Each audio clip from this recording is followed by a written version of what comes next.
Client came in with pain in her left thumb. She went to physio. Physio suggested that it could be a strain in the thenar eminence. Okay, great. She got some needling done and it loosened it up, but didn't really resolve the problem. So I started asking for more specific details. When are you feeling the pain?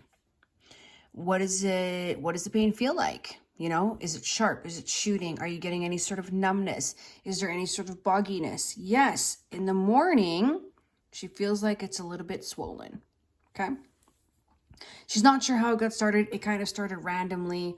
She didn't have a specific, incident where she fell on her hand or, I don't know. You know what I mean? There was nothing really. It just kind of gradually, she started noticing it.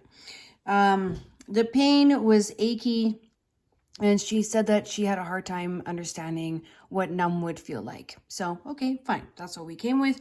Like, does it hurt to grab anything?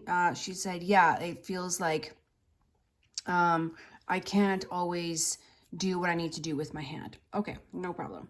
So those are specific details of of answers that I need to come up with a conclusion as to what the problem is. All right. So my observation is that the client has a head forward posture. She has rolled forward shoulders. I know that her job, she sits at a desk and works at a computer, which lots of people do. Okay. So my first go-to was, let's see what's going on with the neck. Okay. So always go to the cervical spine. Why? Because that's where the nerves are from our arm, right?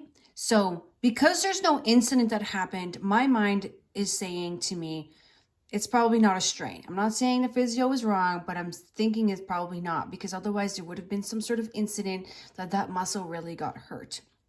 So cervical assessment is needed, right? Are the vertebrae moving properly?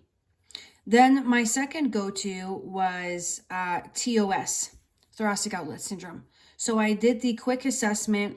I did the 4 I did, because I also checked subclavius, and pec minor and subclavius were positive on the left side. Okay. That was positive. Cervical spine was actually okay. The vertebrae were moving pretty good, and there was some tension in upper trapezius, but nothing that I was like, ooh, that's terrible. So pec minor, subclavius. Then I did a Fallon's test. I can't spell today. Fallon's. Fallon's was slightly positive on the left, in the sense that she was feeling pain in her thumb. So there's no numbness or tingling. So I say that's a positive. Some people are like, well, that's not a positive, Gwen. I understand that. This was just for me to understand that I also needed to work on her forearm flexors. Okay? Flexors are involved. Pec minor, subclavius, flexors are involved. So how did I treat it? Okay, I treated it. It was a 30-minute massage. So number 1, I treated, guess what? Pec minor. Pec minor. Number 2, pec major.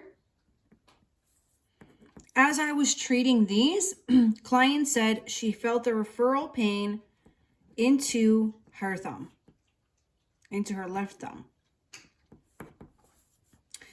Then I went to, and I also did subclavius in that, because I do those together regardless. If I'm treating pec minor, pec major, I always include subclavius because of the positioning that we have with our collarbone. So that is a really, write that down, I would say. Okay, number 4. Then I moved down the arm. So I worked bicep a little bit. I wasn't too concerned, but I just kind of wanted to flush it out. Then we moved into the forearm flexors because of the, positioning that she's in. She's typing lots, and I did find them to be quite fascially restricted. So therefore I did some fascial work. I did some skin rolling and just some good old stripping, stripping of the muscles. And I worked the epicondyles, right? For the attachments that we have in the forearm, That's important. Working origin and insertion is always very important and also very effective. Then lastly, I massage the hand. And specifically into the thumb. But the client at this point in time told me that her pain was already a lot less. So that tells me that it was pec minor, subclavius, were the root of the problem.